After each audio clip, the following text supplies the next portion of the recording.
Har du någonsin undrat hur bra är spelledaren du spelar med? Eller om du är spelledare, har du någonsin frågat hur bra är jag? Hej allesammans, Roger här. För ett tag sedan gjorde jag ett klipp om hur du kan utvecklas som spelare. Som fortsättning kommer här ett om hur du kan utvecklas som spelledare. För att förtydliga, jag kommer inte berätta hur du blir rollspelsgudar som Matt Mercer eller Chris Perkins, eftersom istället för att bli en andrahands imitatör tycker jag att det är bättre att du kan bli den bästa möjliga versionen av dig och utveckla din egna stil. Å andra sidan är det ingen skam att börja utvecklas genom att efterlikna personer du beundrar. Jag kopierade min första spelledare, tack förresten Bart, tills jag hade självförtroende att utveckla min egna stil. Personer som är smartare än mig har sagt, även 1000-milaresor börjar med ett enda steg. Jag parafraserar här, men det är sant att du inte kan bli bäst på en gång. Spelledare i toppklass äger vissa karaktärsdrag, vilket går att sammanfatta med följande kategorier. Spelande, berättande, etikett. Dessa är samma kategorier som för spelare. Men det finns ännu en kategori, en gömd kategori. Jag kommer berätta varför den är dold när vi kommer dit. Och det finns även en annan sak. Spelledarens energimätare, som både spelare och spelledare måste vara uppmärksamma på. Jag identifierade dessa karaktärsdrag utifrån flera års erfarenhet som spelledare och spelare. Jag spelleder för det mesta, men när jag får tillfälle väljer jag att spela, så att jag kan jämföra min spelledarstil med andras och kanske lära mig något från dem. Jag har spelat med spelledare som har spelat sedan första utgåvan, till absolut nybörjare som spelleder för första gången. Jag tycker att spelledare som inte spelar, speciellt de som hela tiden säger att de är fast i att vara spelledare jämt, är i riskzonen att förlora grepp om hur det är att vara spelare och samla på sig dåliga vanor och spelstilar som kanske till slut inte är relevanta. Detta är bara mina personliga åsikter. Du får gärna säga din åsikt genom att kommentera om det. Hur som helst, här kommer de karaktärsdrag spelledare har eller kan utveckla. Karaktärsdragen är inte placerade i någon specifik ordning eftersom folk är olika och utvecklar vissa saker på sina egna sätt. Men jag måste säga, du kommer ingen vart om du inte ens kan reglerna. Så nummer 1, vet reglerna. Men du behöver inte veta allt, annars kommer du aldrig påbörja ett spel. Att veta tillräckligt för att köra sessionen räcker gott och väl. Och förvänta dig att du kommer göra misstag, så har regelboken nära till hands. Om du gjort ett misstag och kan inte hitta regeln, gör bara ett beslut efter bästa förmåga och återgå till den rätta regeln när du har möjlighet att läsa på om den. Därefter bör du utveckla en känsla för spelets tempo och val. Detta händer först efter att du börjat behärska reglerna. Du bör till exempel utveckla en känsla för hur möten utformas och inte bara strider utan även utforskning och sociala möten. Detta innefattar valmöjligheter. Till exempel, istället för att låta dina spelare kasta tärning för att tjuvlyssna kan du istället ge dem delvis information och låta dem få upptäcka resten om de smyger sig närmare ljudkällan. Eller om de är tillräckligt uppmärksamma på sin omgivning, hitta ett föremål som underlättar för dem om det aktuella målet. Ser du skillnaden här? Ett är bara rent spel med tärning. Det andra har meningsfulla val med olika sorters risker och belöningar. Smyga sig närmare och riskera att bli upptäckt.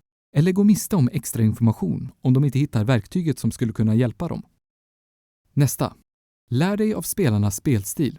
D&D:s styrka framför tv-spel är att svårigheten kan skräddarsys utifrån spelarna och det kan justeras direkt under spelet.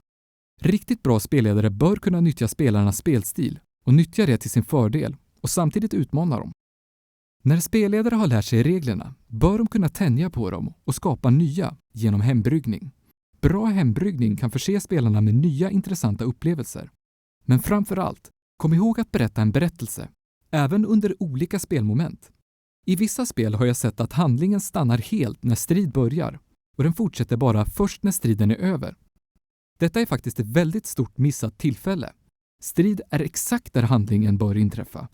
Detta bevisas genom anime-serier som Dragon Ball Z eller populär underhållning som fribrottargenren WWE. På samma sätt inom berättande. Tvinga inte folk att följa berättelsen. Okej, ibland är det nödvändigt att göra hos nya spelare, som till exempel när de inte vet hur de avslutar en konversation. Men ge dina spelare vägledning när det är lämpligt, eftersom detta är grunden för gemensamt berättande. Konstruera sedan egna världar. Det skapar ett djup i spelets miljö. Det ger spelarna ett sammanhang att planera framtida handlingar och det hjälper även spelledaren att komma på nytt material när ni spelar, eftersom det är enklare att bygga vidare ovanpå en redan existerande stadig grund.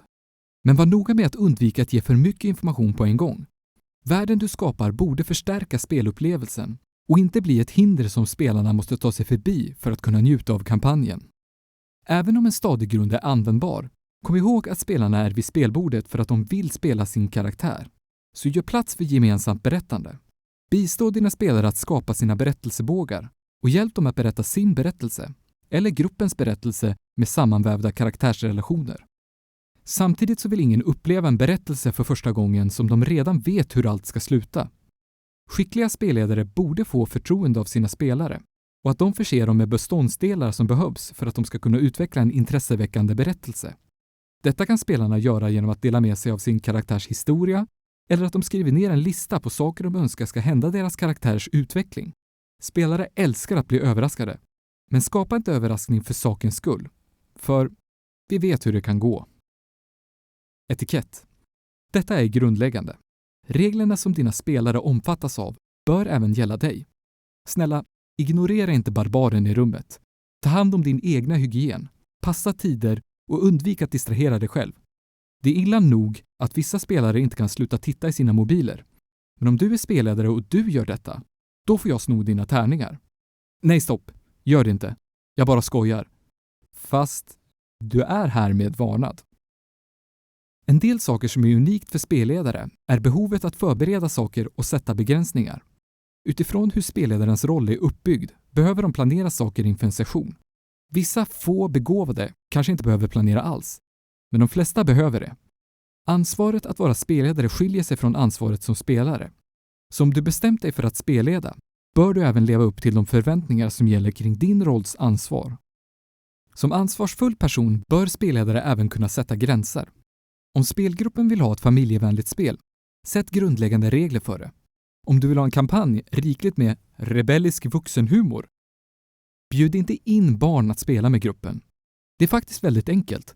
Bara var lite socialt uppmärksam. Även om jag vet att det är svårt för vissa. När vi ändå pratar om ansvar så förväntar många spelare ofta att spelledaren ska agera som den vuxna i rummet och för över obefogade ansvar till dem. Jag tycker detta är orättvist och kan snabbt bli väldigt ohälsosamt, såvida du inte bokstavligt talat är den enda vuxna i rummet. Men i de flesta fall, när du spelar med vuxna eller jämnåriga, så har alla ansvar kring spelbordet att underhålla varandra och hålla samman gruppen. Jag nämnde tidigare att det fanns gömda karaktärsdrag som skickliga spelledare besitter. Jag har valt att hålla dessa dolda, inte för att det är några karaktärsdrag som är förunnat ett fåtal. Vem som helst kan utveckla dem. Men det är orättvist att förvänta att bara spelledaren ska ta på sig dessa. Spelledare med bra ledaregenskaper kan hantera konflikter inom gruppen och fatta rätt beslut för att föra kampanjen vidare i en viss riktning. Detta kan utökas till planering och andra aspekter av spelet, såsom att kasta ut störande spelare. Men för att vara ärlig så är detta allas ansvar.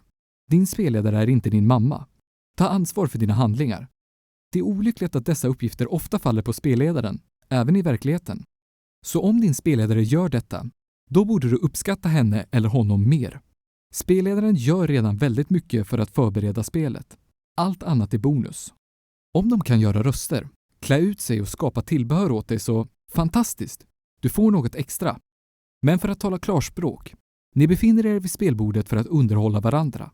Spelledaren är inte din hovnar, såvida inte han eller hon får betalt för det förstås. Organisering. Ta med extra karaktärsblad, tärningar, pennor, papper eller vad det nu kan vara för att hindra oförberedda spelare från att sega ned spelet. Spelledare plockar upp i regel för spelare söl. Det är därför du ser många spelledare ha med sig så mycket inför en session. Återigen, ta inte detta för givet. Rådgivning. Ibland dyker det upp personliga problem i ett spel som påverkar alla negativt. Så gissa. Vem förväntas ta itu med detta? Lägg dig på soffan, för terapin har startat. Ja, vi vill bara spela ett spel och ha roligt. Gör oss inte till din personliga psykolog. Den sista delen här är väldigt viktig. Men den kan bara uppnås genom samarbete mellan spelarna. Uppskatta dem. Spelledare kan inte uppskatta spelare om de inte är värda att uppskattas. Visst låter det självklart? Även om jag haft min beskärda del av fruktansvärda spelgrupper har de flesta jag spelat med varit utmärkta människor. Så även om spelledaren ofta behöver lägga ner mer tid och ansträngning än spelarna, bör spelledaren uppskatta sina spelare för investerad tid, lojalitet och ansträngningar de lägger ner på att skapa en kul miljö för alla. Kom ihåg detta, spelledare. Du är inte spelbordets stjärna. Tänk på dina spelares upplevelse. Till exempel, jag vet att en del av er spelledare blir riktigt taggade av att köra ett spel med jättemånga spelare samtidigt, såsom 10 eller 12 stycken på en och samma gång. Jag var skyldig till detta tidigare. Men tänk efter. Maximerar du verkligen spelarnas kul? Eller belönar du ditt egna ego? Ju fler spelare som sitter kring bordet, desto mindre uppmärksamhet kan du förse dem med. Visst, i vissa situationer kan du inte hjälpa det. Till exempel om du är en del av en spelklubb och det finns många nya villiga spelare, så måste du göra vad du behöver göra. Men om du kan, försök att dela in er i mindre spelgrupper och uppmuntra folk till att spelleda. Men när allt kommer till kritan, om spelare vill ha bättre, skickliga spelledare, så behöver också de ta ansvar. Oavsett hur bra din spelledare är, så är det omöjligt att spelleda fantastiskt om spelarna är för osamarbetsvilliga. Det finns en begränsning till en spelledares energi. Om han eller hon behöver spendera för mycket tid på att plocka upp andras brister, kommer inte spelledaren ha nog med energi för att förbättras och utveckla sin egna stil. De bästa spelledarna är de som stöttas av sina spelare. Innan du tar den här skalan för att bedöma dina spelledare, fundera på vilken sorts spelledare du vill att din spelledare ska vara och fråga sedan hur du kan stötta honom eller henne så att alla kan få ut den upplevelse du önskar. Tänk på saken. Okej, det var allt för den här gången. Roger över, Roger ut.